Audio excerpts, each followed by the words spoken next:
کیا آپ نے کبھی غور کیا کہ پوری کائنات میں صرف ایک ہی ایسی ہستی ہے جس سے اللہ تعالیٰ نے براہ راست گفتگو بھی فرمائی، رہنمائی بھی دی اور بعض مواقع پر نہایت محبت بھرے انداز میں تربیت بھی فرمائی؟ سبحان اللہ، سورۃ العبسہ اسی تربیت میں سے ایک اہم نمونہ ہے۔ جب ایک نابینا صحابی رسول اللہ صلی اللہ علیہ وسلم کے پاس آئے، عبداللہ ابن ام مکتوم، تو آپ صلی اللہ علیہ وسلم میٹنگ میں تھے، تو انہوں نے آپ صلی اللہ علیہ وسلم سے کچھ پوچھنا چاہا تو آپ نے بے رخی برتی، تو اللہ نے فوراً یہ صورت نازل کی کہ اے نبی جی صلی اللہ علیہ وسلم، آپ کے پاس ایک صحابی آیا، آپ نے اس کی طرف کیوں نہیں دیکھا؟ اس صورت کا آغاز ایک ایسے زبردست واقعے سے ہے جہاں اللہ تعالیٰ اپنے محبوب کی توجہ ایک نابینا صحابی کی طرف کرتے ہیں جو ہدایت کے سچے طالب ہوتے ہیں۔ سبحان اللہ، اور ہمیشہ کے لیے ایک اصول قائم کر دیتے ہیں کہ اللہ کے نزدیک انسان کی قدر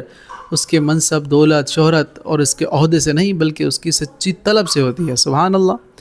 مگر سورۃ العبسہ ایک ایسے واقعے تک محدود نہیں رہتی نا، آگے بہت بڑا مضمون ہے اس کا۔ آگے چل کر یہ سورت انسان کی تخلیق کا ذکر کرتی ہے، یہ انسان کی ناشکری پر بھی اسے متنبہ کرتی ہے، اور پھر زمین میں بکھری ہوئی جتنی بھی نعمتیں ہیں اس کی طرف انسان کی توجہ دلاتی ہے، اور پھر قیامت کا ایک ایسا منظر کھینچتی ہے کہ انسان اپنے قریبی رشتوں سے بھی بے نیاز ہو جائے گا۔ آج انشاءاللہ سورۃ العبسہ کو تصویری انداز اور مائنڈ میپ کے ذریعے پڑھیں گے، ہر آیت کو اپنے مقام پر، ہر مضمون کو اپنی جگہ پر، پوری صورت ایک ایسے نقشے میں آپ کے سامنے رکھوں گا انشاءاللہ، تاکہ تلاوت کرتے وقت صرف الفاظ نہیں بلکہ پوری صورت کا منظر آپ کی نگاہوں میں ہو۔ تو یہ ہماری 30ویں پارے کی سیریز ہے جس میں ہم سورۃ العبسہ تک آ چکے ہیں۔ پیچھے آپ دیکھیں 2 صورتیں بھی اسی طرح تصویری انداز میں موجود ہیں۔ اگر آپ بھی سیکھنا چاہتے ہیں تو کامنٹ سیکشن میں یس ضرور لکھیں۔ آئیے شروع کرتے ہیں۔ بسم اللہ الرحمن الرحیم۔ عبس وتولی، عبسہ آپ نے تیوری چڑھائی، وتولی اور منہ پھیر لیا۔ جب میں نے آپ کو بتایا نا شروع میں، جب ایک نابینا صحابی رسول اللہ صلی اللہ علیہ وسلم کے پاس آئے تو آپ صلی اللہ علیہ وسلم چونکہ میٹنگ میں مصروف تھے تو آپ نے ان کی طرف توجہ نہیں کی، تو اللہ نے یہاں پر تربیت فرمائی رسول اللہ صلی اللہ علیہ وسلم کی، کیسے کہ عبس وتولی، اے نبی جی صلی اللہ علیہ وسلم آپ نے تیوری چڑھائی۔ ان جاءہ الاعمی، ان جاء کہ جاء آیا آپ کے پاس، الاعمی، اعمی نابینا کو کہتے ہیں، ایک نابینا آپ کے پاس آیا، آپ نے تیوری چڑھائی، اس سے بے رخی برتی۔ وما یدریک لعلہ یزکا، وما اور کیا، یدریک بتائے آپ کو، یعنی ادراک آپ کو، کیا معلوم آپ کو، لعلہ کہ شاید وہ یزکا تزکیہ حاصل کر لیتا۔ جو آپ کے پاس آیا ہے نبی جی صلی اللہ علیہ وسلم، کیا معلوم آپ کو کہ وہ تزکیہ حاصل کر لیتا، وہ پاکی حاصل کر لیتا اور وہ کچھ سیکھ جاتا آپ سے۔ او یذکر فتنفعہ الذکرہ، او یذکر،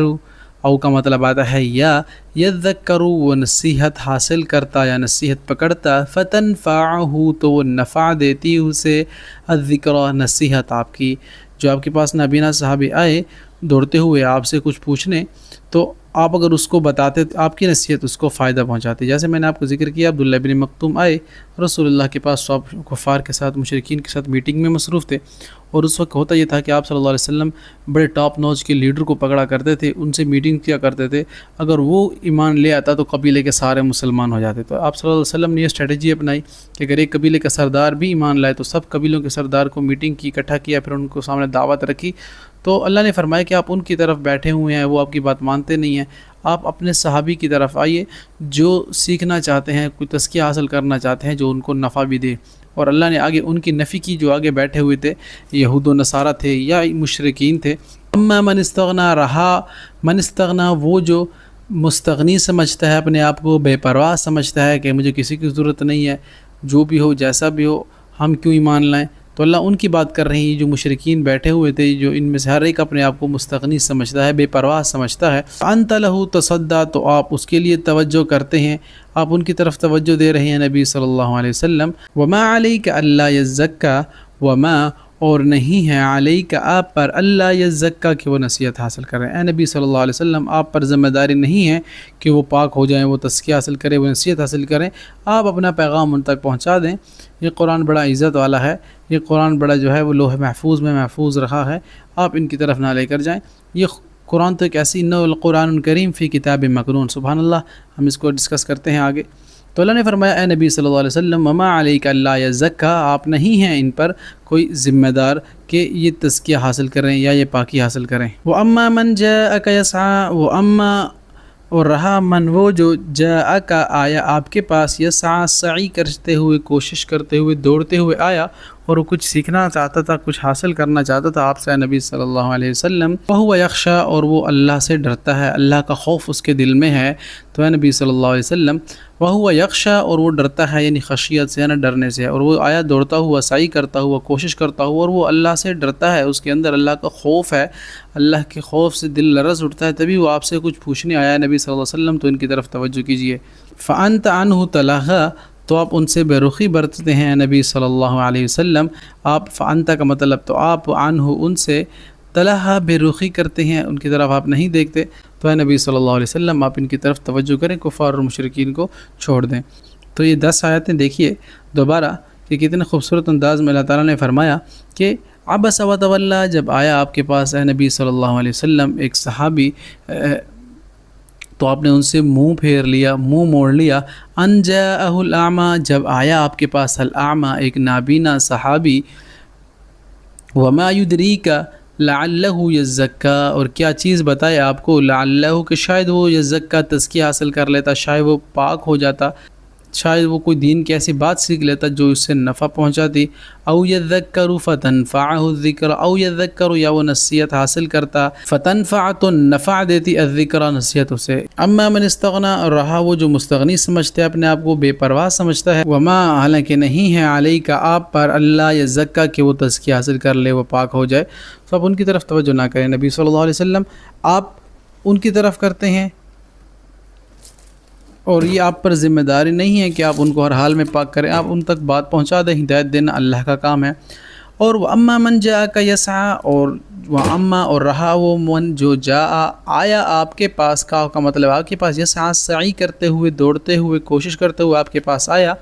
اور وہو یخشا، اور وہ ڈرتا بھی تھا، وہاں تو اللہ نے فرمایا وہ بے رخی برتتے ہیں، وہ من استغنا سمجھتے ہیں، اپنے آپ کو مستغنی سمجھتے ہیں، تو ان کو چھوڑ دیجئے۔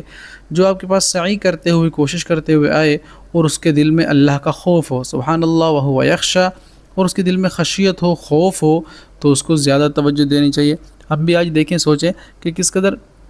ہم ان لوگوں کو دین نہیں سکھاتے، ان لوگوں کو قرآن نہیں سکھاتے جو بیچارے سیکھنے کی تڑپ اور لگن میں ہوتے ہیں، ہم ان کو سکھاتے ہیں، اپنے نمبرز ان کے آگے بڑھاتے ہیں، اپنے آپ کو ان کے سامنے جو ہے وہ بڑا ہی سمجھدار بننے کی کوشش کرتے ہیں، جن کو سیکھنے کی توجہ نہیں، ہم خواہ ان کو سکھاتے ہیں، لیکن جس کے اندر سیکھنے کی تڑپ اور لگن ہو تو اس کو سکھانا چاہیے، تو اللہ بھی راضی ہوتے ہیں اسی سے، تو اللہ نے فرمایا ان کو سکھائیں۔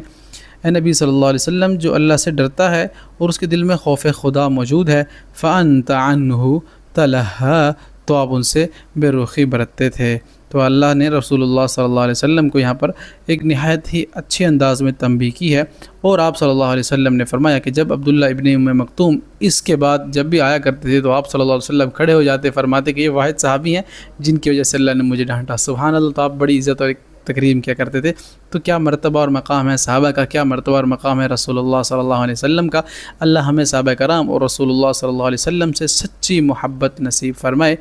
آمین یا رب العالمین۔ السلام علیکم ورحمۃ اللہ وبرکاتہ۔